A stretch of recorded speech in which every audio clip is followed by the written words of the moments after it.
Shalom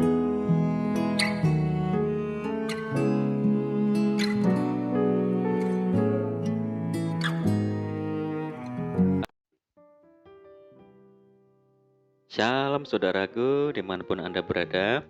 Senang berjumpa kembali, menjumpai saudaraku. Saya berharap kita semua tetap dalam kasih dan perlindungan Tuhan Yesus. Selamat datang di channel Pokok Anggur bersama saya, Yosia Krispianto. Mari saudara, sebelum kita bersama-sama merenungkan firman Tuhan, mari kita terlebih dahulu kita akan berdoa. Bapa di surga, Bapa yang kami kenal dalam nama Tuhan Yesus, saat ini kami bersyukur Bapa buat kebaikan-Mu yang besar bagi kami. Sehingga kesempatan ini kami bisa bersama-sama merenungkan firman-Mu kembali. Tuhan, saat ini kami rindu bersama-sama menikmati firman Tuhan. Ajar kami senantiasa untuk memahami kehendak dan rencana-Mu yang mulia bagi kami. Terima kasih Tuhan, ini doa kami dalam nama Tuhan Yesus. Kami berdoa. Amin. Puji nama Tuhan, saudaraku, kita akan buka di dalam Filipi 4 ayat yang keempat. Bersukacitalah senantiasa dalam Tuhan, sekali lagi aku katakan bersukacitalah. Saudaraku, pagi ini saya pergi ke pasar tradisional untuk belanja kebutuhan harian kami. Sejenak saya memperhatikan hiruk-pikuk orang-orang yang melakukan transaksi jual beli, saudara.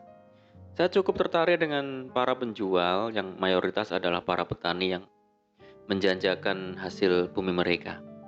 Mereka dengan antusias dan sukacita menjual hasil bumi mereka seperti sayuran, buah-buahan, dan sebagainya. Walaupun tidak seberapa, mereka tetap semangat dan sukacita dalam menjual hasil bumi mereka setiap hari.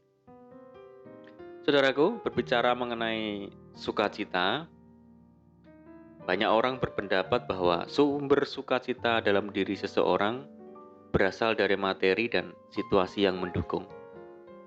Tetapi jika kita mendasari sukacita pada kondisi dan situasi, maka sukacita yang kita rasakan tidak akan bertahan lama, alias hanya sementara saja, saudara. Berbeda sekali jika kita menjadikan Tuhan sebagai sumber sukacita, di mana sukacita yang kita rasakan akan bersifat permanen. Karena sukacita dari Tuhan adalah sukacita di segala situasi, tidak dipengaruhi keadaan, tapi dikerjakan oleh Roh Kudus yang bekerja di dalam diri kita. Sukacita inilah yang dirasakan Nabi Habakuk.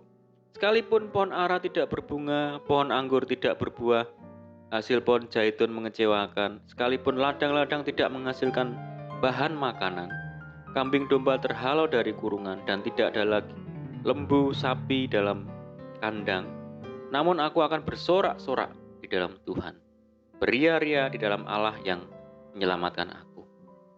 Saudaraku, bila melihat fakta atau situasi yang terjadi, Nabi Habakuk punya alasan bersedih, meratap, dan putus asa, tapi ia tetap mampu bersukacita. Sebab sukacita karena Tuhan itulah perlindunganmu. Saudara, kehendak Tuhan bagi orang percaya adalah bersukacita senantiasa. Bukan saja dalam waktu enak dan senang saja, tetapi juga dalam waktu yang sulit dan susah sekalipun. Berada dalam penjara dengan kaki terpasung bukan alasan bagi Paulus dan Silas untuk tidak bersukacita. Bahkan di tengah malam keduanya menyanyikan pujian bagi Tuhan. Bagi orang percaya, tidaklah sulit bersukacita di tengah masalah dan penderitaan, karena Roh Kudus ada di dalam diri kita. Saudaraku, sukacita dari Tuhan itulah kekuatan kita. Jika saudara mengalami masalah berat, jangan tawar hati. Jika engkau tawar hati pada masa kesesakan, kecillah kekuatanmu. Jadi saudara, bagaimana agar kita dapat bersukacita di segala situasi? Yaitu dengan cara memiliki persekutuan karib dengan Tuhan senantiasa. Saya ulang kembali, yaitu dengan cara memiliki persekutuan karib dengan Tuhan senantiasa.